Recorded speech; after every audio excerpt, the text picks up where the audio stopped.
Bharatiya Janata party, Bharat माता की, भारत माता की। श्रीमती वसुंधरा राजे सिंधिया जिंदाबाद जिंदाबाद। Shrimati Vasundhara Raje Scindia, Shrimati Vasundhara Raje Scindia. Bharatiya Janata party, Bharatiya Janata party, Bharatiya Janata party. Bharat माता की, भारत माता की। आप सबसे निवेदन है कृपया बैठे रहे अपने स्थान पर। आप सबसे निवेदन है कृपया बैठे रहे। श्रीमती वसुंधरा राजे जी सिंधिया आप सबको संबोधित करने के लिए ही आप पधारे हैं। आपसे निवेदन है कि आप सब अपने स्थान पर बैठे रहे। माता की, भारत माता की। श्रीमती वसुंधरा राजे सिंधिया, श्रीमती वसुंधरा राजे सिंधिया। मैडम आदरणीय सिंधिया जी का 51 किलो पुष्पहार से स्वागत करावे। सभी मंडल अध्यक्ष, जावाल मंडल के मंडल कि आप राजस्थान के पूर्व यशस्वी मुख्यमंत्री श्री वसुंधरा राजे सिंधिया जी का तस्वीर प्रदान कर हार्दिक स्वागत अभिनंदन करावे। श्री मनोहर सिंह जी यहाँ पधारे और मैडम का स्वागत करावे। श्री अनिल जी प्रजापति से भी निवेदन है कि आप मंच पर पधारें। युवा मोर्चा के ओर से जय राजस्थान, जय जय राजस्थान। सबको मेरा बहुत सारा प्यार, बहुत सारा प्यार। आंखें यही लगा रखना, साथ में मिलकर अपना काम करना। आवाज आ रही, आवाज आ रही है। अब मैं करके आप लोग खड़े हो, मैं उनको देख नहीं पा रही हूँ। बस आप एक मिनट बैठ जाओगे तो मेरे को मजा आ जाएगा थोड़ा सा। आज के दिन मेरा काम उनसे है भाई। थोड़ा सा आप लोग बैठ जाओ।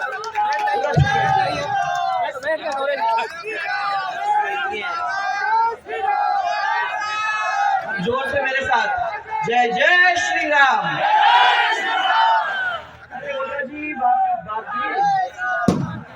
आप तो अभी कह रहे थे कि ये बिल्कुल हल्की आवाज दे रहे थे, लेकिन तो बड़ी तगड़ी आवाज है। आप बचा के रखे थे मेरे लिए। हाँ, जोर से आवाज जय जय श्री राम। अभी मेरे को कह रहे थे कि दबी आवाज में थके हैं, दोपहर का टाइम है, खाना खाए हैं, तो मैंने कहा चिंता मत करो, इस पे सब में ऊर्जा है, कोई चिंता करने की जरूरत नहीं है। यहाँ से लेके वहां तक।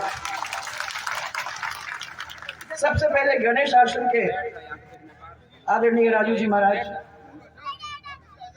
धर्मनाथ जी महाराज और भजना राम जी महाराज दिल्ली से हमारी मदद करने आए हुए। यहाँ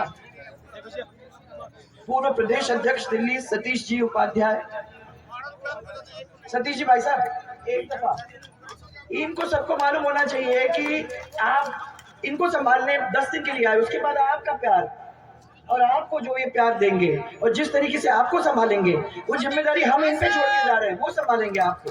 उल्टा ये नहीं, जो आप चाह रहे हो वो जरूर करेंगे, ये भी मैं आपको विश्वास दिलाना चाह रही हूँ।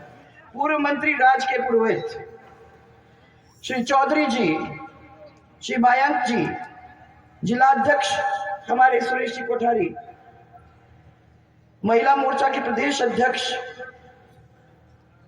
और इस मंच के ऊपर बैठे हमारे सब जिला के पदाधिकारीगण और कार्यकर्ता बंधु और नगरपालिका और आसपास के सब लोग जो आए हुए हैं, मंच के ऊपर पधारे हैं, उन सबका उनको प्रणाम करते हुए मेरी सब माताएं बहनें, ये मजा इसलिए आता है, मैं बताऊं, मैं चुनाव के अंदर बड़ा मजा आता है महाराज, इसलिए आता है क्योंकि इतनी सारी महिलाओं से मिलने का मौका मिल जाता है, एक साथ में आ जाती हैं और ऐसे ही प्यार से होता है, किसी को ला के नहीं, किसी को आके में आके नहीं, आके बैठ के और मजे में बैठ के इनके चेहरे पे मुस्कान जो देखने को मिलती है उसे मन भर जाता है।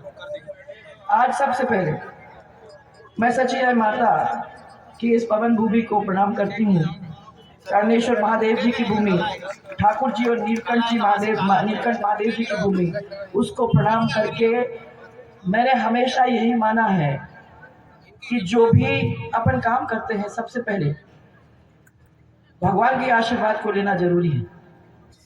उसके बाद हमारे साधु महात्मा, उनके चरण छू के उनका आशीर्वाद लेना भी जरूरी है। और मेरा सौभाग्य है कि हमारे मंच पे आज इतने सारे, यहाँ तक कि आपका जो प्रत्याशी है वो भी उसी से आते हैं, तो आज उन सब के चरण छूने का और उनसे आशीर्वाद लेने का मौका, और फिर साथ साथ ये 33 कोटि देवी देवताएं जो बैठी हुए हैं मेरे सामने, उनका आशीर्वाद लेने का ये मौका। और मैं ये कह सकती हूँ महाराज जी, आप यहाँ बैठे तो हैं, भगवान के आदमी हैं, परंतु ये जो काम आप करने जा रहे हैं, जब तक ये 33 कोटि देवी देवताओं को बस में नहीं करोगे, जब तक उनके चरण नहीं छुओगे, जब उनके आंख में आंख नहीं डालोगे, जब तक उनको अपने से प्रेम से नहीं बांधोगे, तो वो तपस्या पूरी नहीं हो सकती है। इसलिए महाराज जी 1 मिनट के लिए आ जाओ, है कि नहीं, है सही?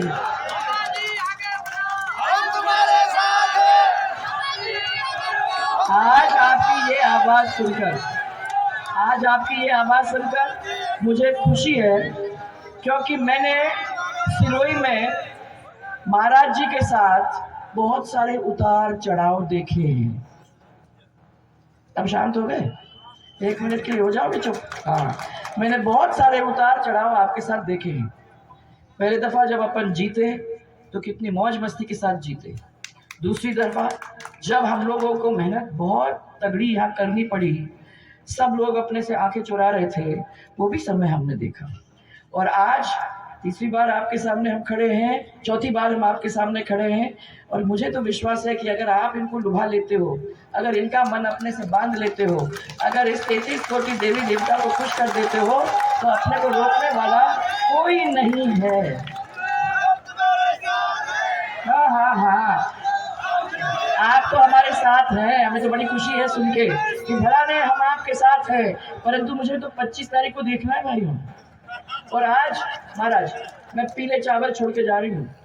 एक बहुत बड़ा त्योहार अपना हो गया दिवाली का, तो उसके लिए तो आप लोग सबको बहुत सारी शुभकामनाएं देना चाहूंगी, चाहे थोड़ा लेट हूँ, परंतु उसके साथ साथ अभी 25 तारीख को हमारा दूसरा बहुत बड़ा त्योहार पर मैंने एक बहुत बड़ा त्योहार आ रहा है। उस त्योहार के लिए मैं आपके पास वो छोड़ के जा रही हूँ। ये पीले चावल इन सबको बांट देना और इनको ये कह देना कि जब ले लिए हैं तो जरूर आके अपना वो काम करो, करके आओ, अपनी उपस्थिति दर्ज कर दो, और वही हमारे लिए बहुत बहुत ज्यादा होगा, क्योंकि मुझे विश्वास है आप आ जाओगे तो सब कुछ बदल जाएगा। अपने सामने ऐसे लोग हैं जो कभी कभी अपनी खुद की पार्टी से लड़ते हैं, कभी कभी रूप बदल के किसी दूसरे माने अलग से लड़ते हैं, और आज फिर अपनी पार्टी से फिर लड़ने की तैयारी कर रहे हैं। हमने कहा ये आपके सामने तो सीधे साधे महाराज हैं, ना वो कभी रूप बदले, जो है वो है। और मैं समझती हूँ कि सच्चे सीधे मेहनत करने वाले, और उसमें पूजा पाठ जोरदार मेरे को कि जब महाराज है तो उसको आपको एक एक्स्ट्रा मिल जाता है, ये पूजा पाठ देवी को संभालने का काम वो सब करते हैं, तो अगर छू भी लेते हो तो थोड़ा सा अपने को पुण्य मिल ही जाता है। तो आप तो बहुत लकी हो, बहुत लकी हो कि आपको ऐसा व्यक्ति मिल गया जो आपके लिए चलेगा, दौड़ेगा, धूपेगा, और सबसे बड़ी बात आपकी जेब में हाथ नहीं डालेगा। भ्रष्टाचार महाराज जी इस सिरोही के साथ जो पहले अपने आए हैं उन्होंने पूरी तरह से जोड़ने की कोशिश की। हम लोगों ने हमेशा ये कहा कि ये सब हमारा परिवार है, 36 के 36 कौम जो भी हैं वो सब हमारे हैं, और उन 36 के 36 कौम को कैसे खुश करना, उनके लिए कैसे मेहनत करके उनके जो काम उनके दिमाग के हैं वो कैसे जमीन के ऊपर लाना, वो हमारे ऊपर और आपके ऊपर एक बहुत बड़ी जिम्मेदारी है। मैंने हमेशा ये कहा कि ऊपर से मैं नहीं कह सकती कि मैं आपका फलाना काम कर दूंगी, आपसे मेहनत करके पूछना पड़ेगा, मुझे आपके गांव-गांव में जाके पता करना पड़ेगा कि क्या है जो आप चाहते हो, फिर उसका नोट करना पड़ेगा, और जब आपकी सरकार आएगी तो ऐसे समय में जाके सरकार के सामने खड़े होके उस काम को करवाना पड़ेगा। जहां से नहीं चलेगी भाई आपकी। रोक दो, थोड़ा सुन लो, फिर तुम चिल्लाते रहना यार, कोई बात नहीं, रुक जाओ। मैं सर इतना ही कहना चाहती हूँ कि हमें झांसे नहीं चाहिए, हमें ऐसा व्यक्ति चाहिए जो सच बोलेगा, हमें ऐसा व्यक्ति जो चाहिए जो आपको बताएगा तो आपको मालूम है कि वो मर मिटेगा परंतु वो काम करके आपके लिए दे देगा। ऐसा व्यक्ति अगर आपको मिल जाता है तो फिर आपको चिंता करने की क्या जरूरत। मैं इसलिए इनसे पूछ रही थी कि जो काम अपने हुए हैं क्षेत्र के अंदर वो आपके पूरे हुए कि नहीं, मेरे को पहले कि बताओ। 27 लाख महाराज, 27 लाख लोग हमारे प्रदेश के अंदर, उनके कर्जे 50,000 तक के माफ करके उनको सर्टिफिकेट देने का काम हमने किया है। आपके इस क्षेत्र के अंदर 10,500 ऐसे किसान हैं जिनके हाथ में सर्टिफिकेट दिया है, 50,000 रुपए उनके माफ हुए। अब आप मुझे समझाओ, इतना बड़ा काम अपन लोगों ने किया, मैंने गौरव यात्रा की, गौरव यात्रा के अंदर मैंने आके इनके सबके सामने रिपोर्ट कार्ड दी कि ये काम हुए, सबने मुंडी हिलाया, बिल्कुल बिल्कुल बिल्कुल बहुत अच्छा ठीक काम किया है। इलेक्शन आ गए, इलेक्शन के अंदर अपन लोगों ने काम किया। 2 दिन पहले 2-4 व्यक्ति आपके बीच में आए और नेताजी ने कहा आपको, जैसे आपको गिनती मालूम ही नहीं है, 1 से लेके 10 तक की गिनती आपको गिनवाने का काम किया। आप भी गिने, 1 2 3 5 4 6 10 पहुंच गए। फिर हमने 10 दिन के अंदर आपके जो भी कर्जे हैं वो सब कर्जे माफ करके मैं छुड़वा दूंगा। हो गए आपके सबके कर्जे माफ। इसलिए इतना सोना पहने बैठे हुए हो, सोने की अंगूठी लगा के बैठे हुए हो, सब मौज मस्ती में है, कितना आपका माफ कर दिया। देखो भाई साहब, आप काहे की चिंता कर रहे हो, ये तो सब कर्ज माफ करे हुए बैठे हुए नहीं है, मुझे मालूम है, क्योंकि 6 महीने बाद मैं आप लोगों के बीच में आई और मैंने हाथ जोड़ करके सबसे पूछा कि भाई साहब क्या गलती की थी कि आपने इस तरीके से हम लोगों को अलग करके और आपने इन लोगों को वोट देने का काम किया। सबने कहा कि देखिए, आपकी सरकार ने वादा किया, जो भी वादा किया उस वादा पूरा करने की कोशिश में कोई कमी नहीं छोड़ी और करके छोड़ा। और हमको लगा कि ये दूसरी सरकार आ गई है, तो अगर दूसरी सरकार आती है, अगर वो भी वादा करके जाती है तो वो भी वादा अपना पूरा करेगी। इसलिए हमने चला के उनको वोट दिया, ये सोच करके कि हमारे सब कर्जे माफ हो जाएंगे। अब यहाँ सब लोग बैठे हुए हैं, आपको मालूम है कि कमर्शियल बैंक का कोई लोन लेता है तो वो कर्जा माफ करा देगा? बोलो भाई। तो फिर इनकी बातों में कैसे आ गए? ये कांग्रेस जब वादा करती है तो वादा खिलाफी तो करना ही करना उसकी आदत में है। उस समय वो वादे कहती थी तो आपको 8-10 वादे गिना के गई। आजकल उसका नाम गारंटी हो गया है, बदल के नाम, ताकि आप बातों झांसों में आते रहोगे। अक्लमंद लोग हैं, छोड़ते नहीं हैं। एक और वादा किया था महाराज, उन्होंने ये कहा कि हम तो बिजली देंगे आपको 24 घंटे, आपको किसी चीज की चिंता करने की जरूरत नहीं है, आपको घर के अंदर बिजली मिलेगी, आपको किसान की बिजली मिलेगी और हम तो फ्री बिजली भी दे देंगे आपको। और ट्रांसफार्मर कुछ भी नहीं, बाएं हाथ का खेल है, 72 घंटे के अंदर हम आपको चेंज करके दे देंगे। हो गया होगा सब। आपको तो यूनिट फ्री दिए हैं, 100 यूनिट फ्री। अरे जहां बिजली ही नहीं आए वहां 100 यूनिट फ्री करके देने से कोई मतलब होगा क्या? बताओ भाई। और वो भी चला हुआ है। अगर आपने बिल को देखा तो बिल के एक कोने में लिखता है सरचार्ज, पढ़ा आपने? पूरे राजस्थान के अंदर 58 करोड़ रुपया सरचार्ज इनने लिया है। तो सरचार्ज वो आपके जेब से ही तो गया है ना। एक तरफ से वो सरचार्ज लिया, दूसरी तरफ आपको 100 यूनिट माफ करके दूसरी जेब में डाल दिया। आप खुश कि देखो भाई साहब हमारा कितना अच्छा काम है, लोगों ने करके दिया। आपके जो बिजली माताएं बहनें, आपकी वजह से हमने 22 घंटे आपको घरेलू बिजली देने का काम किया। इसलिए क्योंकि आप मेरे को आके कहे गई कि हम लोग गर्मी में पसीने पसीने में हो जाते हैं, मच्छर काटते हैं, बच्चों को पढ़ाई का टाइम होता है तो बिजली नहीं होती है, कुछ करके दो। इसकी वजह से हम लोगों ने घरेलू बिजली आपके डायरेक्टली पहुंचाई कि ठंडा पानी ये लोग घर वापस लौटेंगे। गर्मी में 51 डिग्री गर्मी होगी तो आप ठंडा पानी इनको पिला सकोगे, कि आपका फ्रिज चलेगा, आपका एक लट्टू चलेगा, आपका एक पखा चलेगा, हो सकता है तो कई कूलर चलेगा। जब बच्चा आएगा शाम को, अगर उसकी परीक्षा है तो परीक्षा के लिए एक लट्टू के नीचे बैठ के पढ़ लेगा। इसलिए आपके लिए किया। और अपने पूरे टाइम के अंदर आपको 22 घंटे बिजली घरेलू पहुंचाने का काम किया कि नहीं किया? बताओ आप, किया था कि नहीं? कंजूसी क्यों कर रहे हो, बोलो। हाँ किया। हाँ, तो मैं ये कहना चाहती हूँ कि आपके लिए किया, परंतु ये बोलते कुछ है करते कुछ है। आपके बच्चों को आप लोगों ने कितनी मेहनत से पढ़ाने का काम किया, याद है आपको? कितना पैसा गया है आप लोगों का। आप लोगों ने उनको पढ़ा के बड़ा किया। आपने सोचा कि ये जाएंगे, पढ़ेंगे, लिखेंगे, अच्छी नौकरी घर लेके आएंगे तो हम लोगों को भी उससे फायदा होगा। ये परीक्षा में बैठे, रीट के परीक्षा में बैठे, कुछ दिन बाद मालूम पड़ता है कि पेपर लीक हो गया। और वो एक दफा नहीं लीक होता है, वो 19 बार लीक होता है। और आप ये देख लीजिए कि कोई भी नौकरी जो सरकारी है उसके अंदर किसी की भी भर्ती होती नहीं है। बेरोजगार बच्चे बेरोजगार रहते हैं।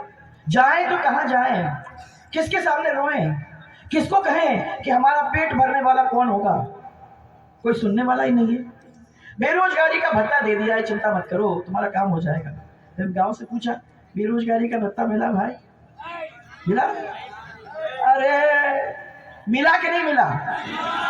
अभी नहीं मिला तो कभी पूछा आप लोगों ने कि क्या हुआ? क्योंकि हम लोग अपने टाइम में 2 साल के लिए बेरोजगारों को भत्ता देते थे ये सोच करके कि उसको नौकरी मिल जाएगी 2 साल के अंदर, ज्यादा नहीं 2 साल के अंदर नौकरी मिलनी चाहिए, तो वो अपने माँ बाप पे 2 साल के लिए बोझ नहीं हो, इसके लिए उसको बेरोजगारी का भत्ता कुछ दिनों के लिए दिया था। वादा किया, वादा खिलाफी। पेट्रोल डीजल के दाम हम कम करेंगे महाराज। बोलते क्यों हो? जब कर नहीं सकते तो बोलते क्यों? किया। राजस्थान में सबसे हाईएस्ट पेट्रोल और डीजल के दाम है, तो इतना अच्छा बिजनेस धंधा चल रहा है कि बाहर से तस्करी कर रहे हैं, पंजाब से लाते हैं, हरियाणा से लाते हैं, बेचते यहाँ हैं। अब मैं उनका पेट पे क्यों काटे अपन? किन्हीं किन्हीं लोगों को धंधा तो मिल गया है सरकार में, परंतु वादा खिलाफी हुई, वादा खिलाफी हुई। फिर उन्होंने कहा कि हम तो महिलाओं को सुरक्षा देंगे। जितनी असुरक्षित हमारी महिला इस टाइम पे है, मैं समझती हूँ कभी नहीं हुई। एक एक दिन के अंदर 20-20 अत्याचार उनके साथ हो रहे हैं, 20-20। राजस्थान का नाम आज सितारों में किस लिए है कि हमारी महिलाओं के साथ अगर सबसे ज्यादा अत्याचार कहीं हो रहा है तो वो इस प्रदेश के अंदर। लानत है हम लोगों के ऊपर। हम लोगों को तो नीचे देखना ही नाकी कट जाती है जब हमको ये सुनना पड़ता है। आपको याद होगा माताएं बहनें, आपको सशक्त करने के लिए हमने ये तय किया था कि भामाशाह योजना आपके लिए शुरू करें। आपको महिला को परिवार का मुखिया बनाएं, उसको कार्ड दें और कार्ड दे के उसको मजबूत बनाएं कि उस कार्ड में जो भी सरकारी पैसा वो सब चला जाएगा तो ये सब लोग आपके साथ चलेंगे, पूरा परिवार आपके पीछे खड़ा रहेगा और आपको एक सम्मान मिलेगा। उसके साथ साथ भामाशाह आपके जो स्वास्थ्य बीमा योजना, वो स्वास्थ्य बीमा योजना भी हमने जोड़ा, उसको बदल के चिरंजीव योजना। फर्क क्या है इन दोनों में? फर्क यह है कि मेरा 30,000 से 3 लाख तक था, परंतु मेरे सरकारी और मेरे प्राइवेट हॉस्पिटल दोनों उसके अंदर जुड़े हुए थे। आज क्योंकि ये सही टाइम पे पैसा नहीं देते हैं, प्राइवेट हॉस्पिटल कहते हैं हम तो इसके साथ जुड़ने वाले ही नहीं, परंतु उनने क्या किया है? उनने सोचा कि इनको क्या मालूम क्या हो रहा है, तो उन्होंने कहा 30,000 से 3 लाख नहीं, पहले 5 लाख, फिर गए 10 लाख, फिर गए 25 लाख, और अब चुनाव आ गया तो बोले 50 लाख। और आप इतने खुश हो गए कि 50 लाख हम लोगों के ऊपर खर्च करने जा रहे हैं। अरे भाई साहब, औसतन 13,000 से लेके 20,000 एक आदमी पे खर्च नहीं होता है। इसलिए आराम से कह सकते हैं कि 50 लाख हम आपके ऊपर खर्च करेंगे, क्योंकि उनको 50 लाख खर्च करने की जरूरत ही नहीं है। ऐसे तो ये लोग हैं, ये वादा करके तो आपको जा रहे हैं, ये वादे आपने देख लिए, 5 साल के अंदर कुछ भी नहीं हुआ। और मैं आपको ये बताना चाहती हूँ कि अगर ये खजाना खोल के आपके सामने बिखेरना था तो 4 साल पहले ही कर देते। 4 साल पहले अगर ये कर देते तो वो जमीन पे भी आ जाता। अगर रोड की बात कही, अगर इनको झुंझुना पकड़ा के कहते टेलीफोन, तो टेलीफोन 4 साल तक चला तो लेते अपन। अरे पैंट भी ले लो, शर्ट भी ले लो, फेटा भी ले लो, टावल भी ले लो, जो चाहिए वो ले लो, बस वोट दे दो। और बाद में 6 महीने जब निकल जाएंगे तो मालूम पड़ेगा कि क्या है वोट की कीमत, और उसके बाद बहुत देर हो जाएगी और आप कुछ नहीं कर पाओगे। फिर बार बार हम इस पे कैसे पढ़ते हैं, मुझे समझ में नहीं आता। 5 साल ये करते हैं, फिर 5 साल वो करते हैं, और 5 साल जब अपन करते हैं तो उस समय तो आप लोग देख लेते हो कि काम में कोई कमी होती नहीं है, फिर 5 साल के लिए इसमें गिर जाते हैं। ऐसा तो नहीं होना चाहिए। मैं समझती हूँ कि काम किया है तो काम का अपने को प्यार मिलना चाहिए। और मैं आपसे ये पूछ रही हूँ इसलिए 15 करोड़ की लागत से अरठवाड़ा में 132 केवी का हुआ कि नहीं जीएसएस हुआ? अभी सबकी आपकी पूरी कॉन्स्टिट्यूंसी की बता रही हूँ। 33 केवी में 6 जीएसएस, 12 करोड़ की लागत से मड़िया, डोडुआ, शिवगंज, सिरोही, अरठवाड़ा इन सब में लगे हो गए। बोलो भाई, ऐसे नहीं है, सुनना है, लेके हजम नहीं कर सकते। अपने को सब बोलने की जरूरत है कि हाँ हमको मिला और हमको आगे ये भी जरूरत है। 50 करोड़ की लागत से शिवगंज पंचायत के अंदर आपको 9 सूक्ष्म सिंचाई परियोजना बन के तैयार हो गई और तथा उनके टैंक निर्माण हो गए कि नहीं हो गए? 3.5 करोड़ की लागत से अनगोल बांध का जीर्णोद्धार हुआ कि नहीं? 7 का वेरी गुड, किसने किया? बहुत अच्छी तरह से। और एक जगह 7 करोड़ की लागत से गोडाना बांध को ऊंचा करना, धाता और निमोदा बांध का जीर्णोद्धार किया कि नहीं? किया। सिरोही की सीवरेज लाइन का कार्य, पाइप लगाने का काम हम लोगों ने पूरा किया था, परंतु मैं सुन रही हूँ कि उसको आगे बढ़ाने का काम भी ये लोग नहीं कर पाए। नहीं तो अभी तक तो सीवरेज लाइन आपकी बराबर चलनी चाहिए थी, और जो आपकी सिरोही की प्रॉब्लम थी उस सिरोही की प्रॉब्लम को खत्म करने का काम हो जाना चाहिए। बस सिरोही में बालिका छात्रावास का काम हुआ। 9 करोड़ की लागत से सिरोही कालिंद्री राम सिंह सड़क पर 40 पुलियां बन गई कि नहीं बनी? बोलो भाई, बोलो। ये पैसा आपकी जेब से नहीं जा रहा है भाई। हाँ, जवाल से कैलाश नगर 21 किलोमीटर चौड़ाईकरण हुआ कि नहीं हुआ? किशनगंज से सियाकरा वन विभाग में 9 किलोमीटर सड़क, और सभी ग्राम पंचायतों को ग्रामीण गौरव पथ से जोड़ा कि नहीं जोड़ा? वाह रे वाह, आवाज निकलने लगी है। और सभी ग्राम पंचायतों के अंदर आप लोगों ने 0 से लेके 12 तक का स्कूल खड़ा किया कि नहीं किया? आजकल के स्कूल्स आपके कहीं इधर खुल रहा है तो कहीं उधर खुल रहा है, पर जो स्कूल्स हैं तो टीचर नहीं है, जो अस्पताल है तो डॉक्टर नहीं है। परंतु हम लोगों के टाइम में जो स्कूल होता था उसका प्राचार्य से लेके अंत तक पूरे के पूरे टीचर्स होते थे, जिसका रिजल्ट ये हुआ कि जो प्रदेश 26वें नंबर में था पूरे देश के अंदर, वो दूसरे नंबर पे शिक्षा की उसमें होके आ गया। ये परिस्थिति हुई थी। और वो 5 साल के अंदर आपके कॉलेज बने, आपके उन कॉलेजेस के अंदर भी लेक्चरर्स थे, आपके हॉस्पिटल बने। तो मैंने कहा इन लोगों को सबको कि आप जो भी कर रहे हो ऐसा करो जिसके अंदर हम लोग डॉक्टर्स, टीचर्स, लेक्चरर्स सबको पहुंचा सके। ऐसे खाली बिल्डिंग रखने से कोई मतलब नहीं है, और खाली बिल्डिंग से तो अच्छा ये है कि कम काम हो परंतु उस काम को ठोस बना के रखो। अब मेरे को ये कह रहे हैं कि भैया ये इश्यू बहुत बड़ा है, क्योंकि मैं इनको उस समय भी कह रही थी आप लोग नहीं कर पाओगे। 232 करोड़ मैंने दिए आपको, वो 32 नाला के लिए। आप लोगों ने कहा नहीं नहीं हो जाएगा, 5 साल में आपने मेहनत की, आपने कहा नहीं अब कोई भी सरकार आएगी तो वो काम तो होना ही होगा। हुआ क्या? नहीं हुआ, क्योंकि उनको कोई मतलब नहीं है। 232 करोड़ छोटा पैसा नहीं है भाइयों, वो बड़ा पैसा है। और उसके बारे में पूरा अपन ने बातचीत करके की थी, मैंने आपको कहा था, जिसमें फॉरेस्ट का भी है, वो सब चीज कर करा के आपको मैंने काम शुरुआत करा दिया। और अभी तक 5 साल गुजर गए, काम हुआ नहीं। मैं भाइयों, करना तो इन्हीं को है, सब काम तो इन्हीं को करना है। तो मैं इसलिए कह रही हूँ कि जो आदमी जानता है वही आप लोगों के पास पहुंचेगा, कहेगा भाई साहब क्या काम है, उसको मैं जमीन पे लाने का काम करूँ। सीवरेज का कार्य मैंने आपको बता दिया, कृषि मंडी का कार्य क्या हुआ, कृषि मंडी का कार्य। अब कैसे शांत हो गए हो भाई? हाँ, और जावल में नगर पालिका घोषित हमने कर दी थी, पर संसाधन उपलब्ध नहीं हुए। क्यों भाई साहब? इतने बड़े बड़े लोग बैठे हुए हैं, तो ये तो कुछ तो कर सकते थे। ये तो बार बार चुनाव जीत के भी आए हैं, उनको कितना मौका मिला है। चांदना में खेतला व हनुमान जी के मंदिर को तोड़ने का काम किसने किया? शनिधाम मंदिर कालिंदी की दीवार किसने तोड़ी? देवासन का मकान किसने तोड़ा? ये सब जो नाकाम काम है, जो गलत काम है, वो तो सब काम करने में आगे है।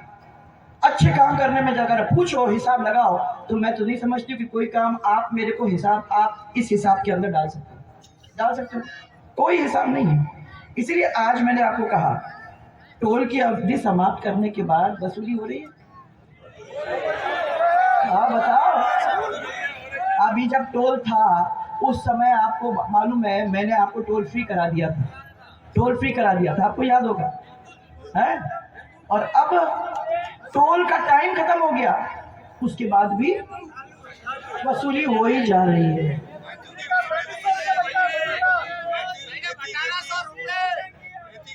तो उस समय का 1 रुपया और इस समय का 100 रुपया भाई साहब वही है, ठीक ही है। मैं तो ये कह सकती हूँ कि आज तक हमारे जो लोग हैं, उन्होंने आपके किसी भी जेब के अंदर हाथ नहीं डाला। हर चीज का गया, हर चीज का। मैं तो कभी कभी आंसू आते हैं जब मैं सोचती हूँ कि जो बजरी क्या था, 2 रुपए के दाम, 4 रुपए के दाम, 7 रुपए। अब आप देखो कितने महंगे हो गया है कि गरीब आदमी तो सोच भी नहीं सकता कि मैं अपना घर बनाऊं। ये परिस्थिति आज है। मुझे मत पता, मुझे सब है ये जो भाइयों, इसमें नोट है। आप याद करो इस चीज को, और बार बार याद करो। अभी 10 दिन है, एक रोज बैठो, एक लिस्ट बनाओ और रोज उसको पढ़ो, तो फिर समझ में आएगी कि क्यों इनको वोट देने की जरूरत है। समझ में आ जाएगी कि क्यों वोट देने की इनको जरूरत है। जवाल में बस स्टैंड की मांग कितनी पुरानी है? कभी से चल रही है, 5 है। हाँ, तो ये अब मांग है। और यहाँ के कॉलेज की घोषणा, चले में तो नहीं चलेंगे, यहाँ कॉलेज चाहिए, ठीक है ना? ये तो नहीं कर पाएंगे, ये पहले भी नहीं कर पाए, आज भी नहीं कर पाएंगे। इसलिए फिर थोड़ा इस तरफ चले जाओ। हाँ, देख लो, इधर होता है तो उधर चले जाओ। जब देखो कहाँ 20 किलोमीटर का दायरा नहीं होता है, वही जाके करो। हाँ, ये तो आपको बैठ के सॉर्ट आउट करना है, इनके साथ बैठो, तय करो। ये तो बहुत सारे माइंड बैठे हुए हैं यहाँ, कुछ चिंता करने की जरूरत क्या है? तो वो वादे जो पूरे नहीं हुए और भारतीय जनता पार्टी के वादे जो पूरे हुए, ये दोनों को मैंने आपके सामने रखा है। ये मेरा परिवार है, इसलिए मैं आपसे इस तरीके से बात कर सकती हूँ। राजनीति लोग कहते हैं कि दिमाग का काम है, पर मैं मानती हूँ कि दिमाग और दिल जब तक नहीं लगता तब तक ये पूरा नहीं होता। और इसलिए यहाँ के जो लोग बैठे हुए हैं वो दिमाग तो लगाएंगे ही लगाएंगे, परंतु साथ में जब तक दिल नहीं लगाएंगे तब तक आपका दिल भी नहीं जीत पाएंगे। इसीलिए ये दोनों चीज को साथ निकाल के लगना है, इसी को साथ लेके चलना है। आप सब हमारे इस परिवार के साथी हो, आप कुछ बड़े हो कुछ छोटे हो, और आपको अब कई सालों से मैंने देखा है कैसा नजरिया है, वो भी मेरे को समझ लो। सिरोही में क्या होता है, रेवदर में क्या होता है, पिंडवाड़ा में क्या होता है, कैसे लोग बोलते हैं, कैसे बात करते हैं, वो आपने 15-20 साल के अंदर सिखाने का काम भी किया है। परंतु मैं आपको इतना ही कह सकती हूँ कि एक आलू से सब्जी नहीं बनती भाई। जब तक ये माताएं बहनें सिखाएंगे आपको कि उसके अंदर मसाला नहीं लगाते, जब तक उसके अंदर दूसरी सब्जी नहीं डालते तब तक स्वादिष्ट भाजी नहीं बनती। तो एक आलू अकेले बन के क्या चलना। सब समाज के लोग जब एक टेबल पे बैठेंगे, जब सब समाज एक साथ कंधे से कंधा मिलाकर चलेंगे, तो मैं आपको यह विश्वास दिलाना चाहती हूँ कि आपका रोड भी बनेगा, पानी भी आएगा, सिंचाई भी होगी, कोई चीज ऐसी नहीं होगी जिसको आप पूरा नहीं कर सको। राजनीतिक लोग आपके फूट का फायदा लेते हैं और आपको यही कहेंगे, अरे आ जाओ ना आप लोग दोनों जन, जब आप तय कर लो, आप तय कर लो, जो भी आप लोग तय कर लो वो कर लेंगे, क्योंकि उनको मालूम है कि आप लोग दोनों जन बैठ के तय ही नहीं कर सकते। ये सब चीजों को अपने को खत्म करना है। आने वाला समय आपका है, आने वाला समय ये सब आपकी सेवा करेंगे। इसी विश्वास को दिलाने मैं यहाँ आई हूँ और मेरे पीले चावल आपको बांटने के लिए आई हूँ और माताएं बहनें को ये कहने के लिए आई हूँ कि इनको सुबह सुबह 10:30-11 बजे तक निकाल के वोट डलवा दो। ये जिम्मेवारी आपको दे रही हूँ। इनको चाय पिलाने की जरूरत नहीं है, इनको रोटी खिलाने की जरूरत नहीं है। आ जाएंगे वापस, तब इनको बहुत इनकी खिदमत करना, कोई चिंता मत करो। जिता के लाना है बाप जी को और मुझे ये विश्वास है कि ये आएंगे, इनका आशीर्वाद भी मिलेगा, आपका आशीर्वाद भी मिलेगा और हम लोग सब मिलकर इस क्षेत्र को आगे बढ़ाने का काम करेंगे। इतनी ताकत आप में है, इतनी ताकत इनमें है, इतनी ताकत हमारे कार्यकर्ता और हमारे भारतीय जनता पार्टी में है। ये पूरे इकट्ठा हो जाएंगे और इस बार 10 साल का काम करके देंगे। इतना विश्वास दिलाने के साथ मैं आपको बहुत सारा प्यार, सब लोगों को मेरा बहुत सारा प्यार देती हूँ और ये विश्वास करती हूँ कि कितने वोट से पिछले बार हारे थे भाई साहब, तो वो 10,000 को तो अपने को मेकअप करना है और फिर उसको डबल करना है, डबल क्या ट्रिपल करना है, क्योंकि मैं तो इसको 20 फिर उधर 20 50,000 कर ही दो भाई। अच्छे जोरदार तरीके से जिता के भेजो ताकि मालूम पड़ जाए कि आप लोग कहीं पीछे नहीं बैठे। जोरदार तरीके से मेरे साथ भारतीय जनता पार्टी। याद रखना कि ये वो पार्टी है जो आज दुनिया के अंदर सबसे बड़ी पार्टी हो गई है। ये वो पार्टी है जिसके अंदर वादे पूरे होते हैं। हमारे मोदी जी ने आपके राम मंदिर को पूरा करके छोड़ा है। आप जनवरी के महीने में जाके वहां दर्शन आराम से कर सकोगे, ये विश्वास आपको दिलाया था और विश्वास पे खड़े उतरे हैं। ये वही पार्टी है जिसके आज वोटाराम जी यहाँ आपके सामने खड़े हैं। तो बोलो, आओगे, मिलोगे, वोट डालोगे? जोर से बोलो, हाँ, दोनों मुट्ठी ऊपर करके मेरे को बताओ।